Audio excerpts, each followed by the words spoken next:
I've been feeling very sorry for the King lately, particularly last week during the state visit. I don't know why. I think it would have done if we could have a monitor on the affection of the nation for King Charles, and we could watch it, like a live, real-time monitor of affection. Just simple affection, warmth or sympathy. Nice feelings. Let's call them nice feelings for the King.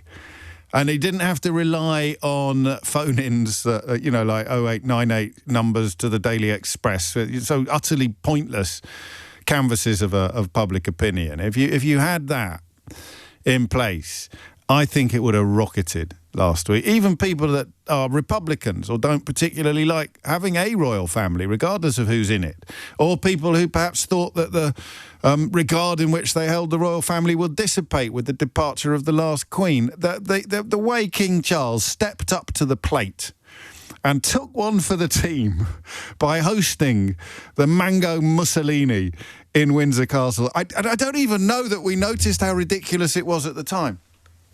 I said to you, but I was taking the mickey. I don't know whether you noticed during my commentary on the state visit when I pointed out that he was being driven around King Charles's garden in a golden coach. That was actually a lot more significant than I noted at the time, because it was a way of treating him with all of the pageantry and pomp and ceremony without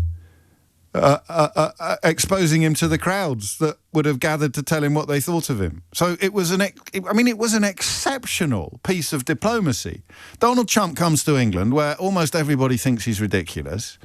He gets treated like a combination of the Second Coming and Barbara Streisand, and he goes home absolutely happy, not noticing that they essentially kept him in a box for the entire duration of the visit. But because it was a golden box inside a bigger box that was Windsor Castle, he got no exposure at all, as far as I'm aware, to the negativity that dogged his last visit to the country. And he went home like the proverbial dog with two bones.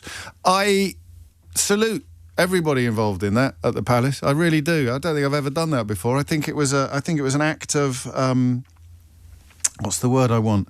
An act of self-sacrifice, which is not a phrase you ordinarily associate with royals. Well, actually, I suppose you do in a way.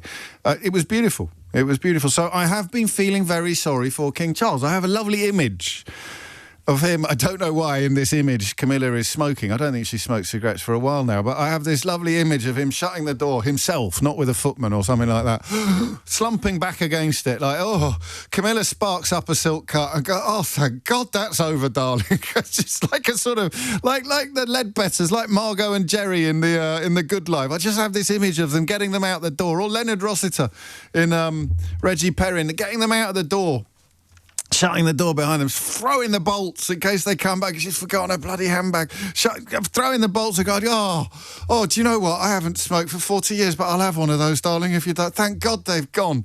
So I have been feeling very sorry for the King. And there is more reason to feel sorry for the King today, because he has another problem. There's a great piece in one of the newspapers today which wonders how. It's by Kate Mancy in the Times, and it wonders how you can sack someone who doesn't have a job. Because Andrew Windsor and his wife Sarah Ferguson, as she was known before she married him, and is in many ways still known, have continued to cause enormous embarrassment to the royal family in general, and the King in particular, culminating in a really ugly episode at the funeral of the Duchess of Kent, where Andrew Windsor sort of sidled up to Prince William and appeared to make a joke in his ear, to which Prince William responded, as I suspect almost all of us would do if we found Andrew Windsor mumbling in our ears. He responded with palpable horror. He looked sort of, go away. And they can't stop him turning up. If it was you who had been very, very publicly associated with a convicted paedophile and had given millions and millions of pounds of your late mother's money to a woman who accused you of sexually assaulting her, you'd keep a slightly lower profile. Am I right? I guess this is the definition of shameless. You would come in through, if you had to turn up at all, you'd come in through the back door. you'd sort of just be sitting there somewhere in the background when everybody else arrived in the church. You would not be giving it the full glad hand on the front steps for the nation's cameras. I'm told that the intake of breath among observers when he was first spotted was audible from space. It was like everybody just going, oh my goodness, what? But it's not him, it's his wife. His former wife, although they still live together. It's his former wife who's in the news today, because it has emerged that despite publicly disavowing Jeffrey Epstein, she sent him, after telling the public that she would never have anything to do with him again, she sent him letters or communications that can only be described as grovelling. And that is really tricky.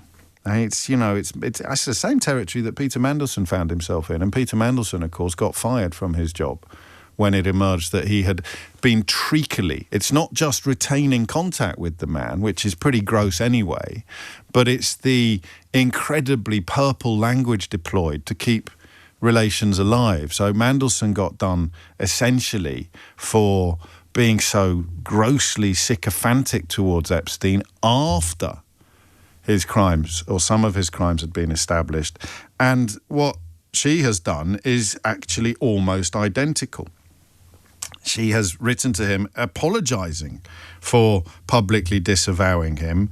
And in fact, the language is awful. It's like something out of a dreadful Jilly Cooper tribute novel.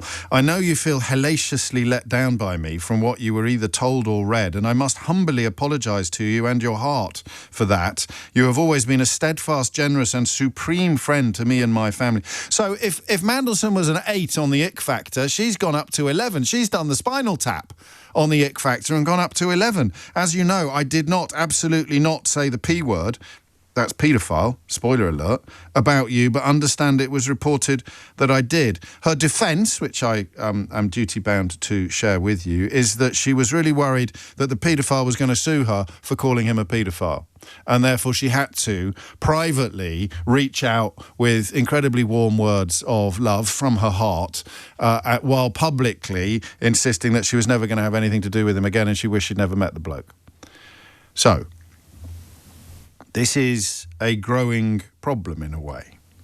7 charities, no less, have chosen to disassociate themselves from a woman who is still entitled to call herself the Duchess of York. It began with a small children's hospice in Dorset and Wiltshire. I've got nothing funny to say about any of this because they benefit from the patronage of prominent people, particularly royals, and it would be a difficult decision for them to make. Well, it would be an easy decision for them to make, but it will be a difficult disassociation for some of these organisations to absorb. The Teenage Cancer Trust, actually, is one of them, but it was Julia's House, a small hospice in Dorset and Wiltshire, that went first, and then there was a sort of domino effect as one by one all of these charities left her behind. The line I loved in this article in the Times today is this: it leaves the palace in an embarrassing quandary. How do you sack someone who doesn't have a job? How does the king, as head of the Church of England, bar someone from a cathedral or stop them coming to church at Christmas? It seems to me that none of them want him anywhere near the public appearances. None of them want him or his wife and if she was slightly behind him on the embarrassment stakes, she's now caught him up completely. So Charles, William, all the rest of them would want him to sort of disappear, or at least to observe a very, very long period of invisibility and silence. But he keeps popping up like a bad penny or an unflushable item. And I have a question for you. It's very different from the questions that I normally ask you. You can take it as seriously or as flippantly as you please, but I want you to tell me what you think the king should do. How do you sack someone who hasn't got a job? How does the head of the Church of England bar someone from a Church of England cathedral? How do you solve a problem like Fergie or Andrew Windsor? What do you think he should do? What can the king do? I mean, he must feel a little bit cursed at the moment, doesn't he? And also the Jeffrey Epstein thing, when you think about it, reached into every corner of Trump's visit to the United States. Him and Trump were bezies. Mandelson, the ambassador to the court of King Trump, had to be shown the door because he'd been bezies with Epstein. And now it turns out that Andrew Windsor's wife was bezies with Epstein, as well as Andrew Windsor. His tentacles reach into every single corner of this story. But that perhaps is a conversation for a different day. The conversation that I want to have today is this one. What should he do? What should the king do about it? What can he do? What should he do? And then the bit that might tempt you in, despite the fact that you've never phoned a radio programme before, what would you do? What would you do? Imagine you were the king and your brother is, by all accounts, a wrong-un. I just mean by that an undesirable presence, shall we say, at all family and public events, especially public events. His wife has now joined him on that list in the most shameful of fashions. Imagine you were the king. What would you do? How would you deal with this?